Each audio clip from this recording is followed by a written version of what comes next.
Tanong ako. Mr. Chair, ako po yung nagtatanong. Point of order. Hindi, teka muna. Pwede pong sasagutin na lang ng resource person. Mali yung tanong mo eh. So, Mr. Chair, bakit mali po yung tanong ko? Ang tinatanong ko lang po, may nahuli ba kayo na malaking kriminal, mga drug lords, mga nagmamanufacture ng droga sa panahon niyo po? Kasi ang nakita lang ng tao ay yung mga namatay na mga bata, na mga small time, na mga drug addicts, or mga pusher, etc. O meron mang mga LGU na mga mayor, merong iba. Kaya lang, yung pinanggagalingan po ng droga, meron po ba, Mr. Chair? Meron, ma'am. Marami doon nasa dagat, harap ng Davao. Yung iba naman dyan sa Mount Apo.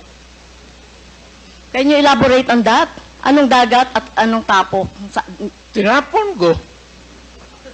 Sino po yung mga tinapon ninyo na mga drug lord at smuggler at malalaking fish sa droga?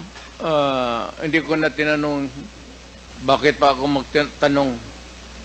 Basta pag nahuli, drug lord, I take over, lagay ko sa bangka, pagdating doon sa dulo, talian ko yung kamay pati paa, tapos itapon ko. Okay. So, dapat po magbanggit kayo. At alam ko po, Mr. Chair, si Mr. Duterte ay isang lawyer. At alam ninyo yung due process.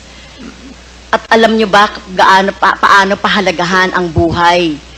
Whether yan po ay talamak na kriminal o wala ng pag-asa sa buhay or whatever, kung nahuli, dapat ay binigyan ng due process, ikinulo, inahuan ng cases, kinulong, at hindi agad-agad ng pinapatay na katulad ng ginagawa ninyo, Mr. Chair, ni Mr. Duterte. Ginagawa ni Mr. Duterte yung sa sinabi niya. Ma'am, ang preso kasi ma'am sa amin is only good for 40,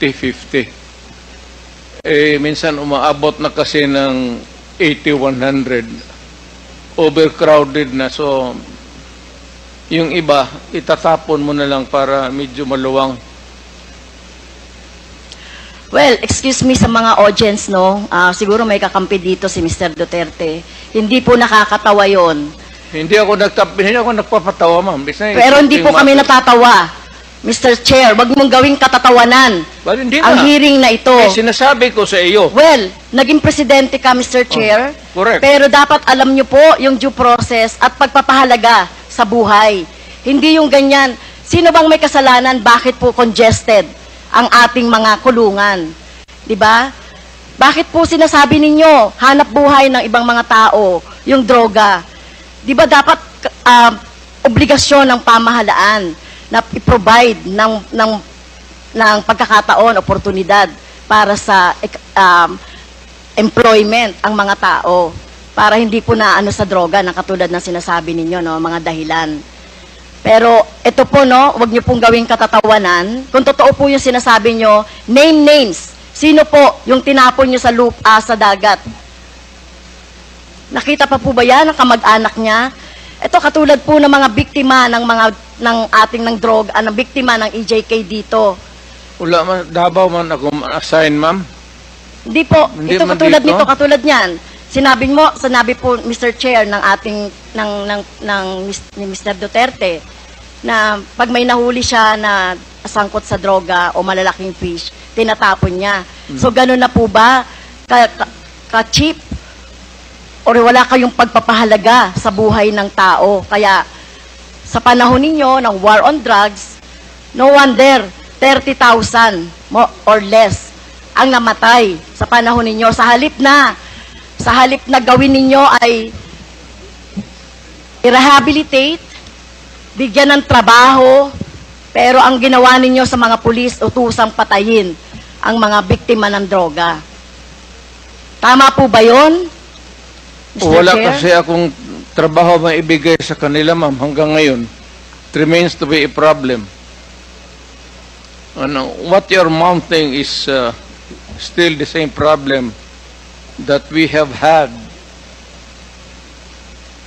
for all these years. Hanggang ngayon, nandiyan pa rin yung druga. Hindi yun matatapos. Hanap buhay nga. Pero hindi po siguro katulad nyo, no? At ito ay magsisilbing lesson, Mr. Chair, kay Mr. Duterte, no? At sa mga susunod na mga mamumuno sa ating bayan. Hindi po solusyon ang pagpatay, no? Kung walang mga hanap buhay, bigyan ng hanap buhay. Pagsikapan, dito nga, di ba? Ginagawa nga natin ng buong makakaya natin para bigyan ng kahit papaano ay tulong yung ating mga mamamayan. So, hindi po ito dapat patayin, no? So, mukhang mali po yung line of thinking Hindi dapat, ma'am. Pero kung talagang, Mr. Duterte. if the situation calls for it, I will not hesitate.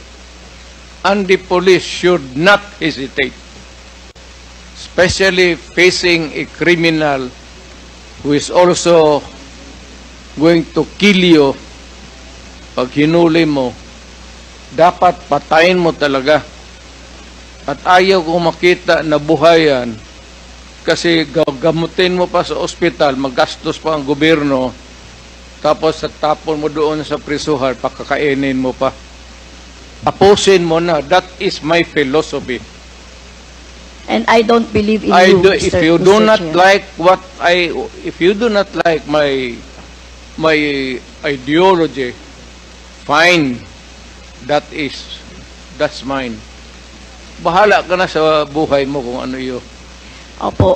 At bahala na rin po yung yung hustisya, no, yung batas sa inyo po, whether dito sa bansa or sa ibang bansa po. Naging presidente Pero ako. kung ganyan po yung, Mr. Chair, kung ganyan ang line of thinking ni Mr. Duterte, na walang ganyan niya ituring ang mga mamamayan, na kapag hindi niya mabigyan ng hanap buhay, nagdroga yan, patayin na lang. So what kind of thinking of that, Mr. Chair? Right thinking.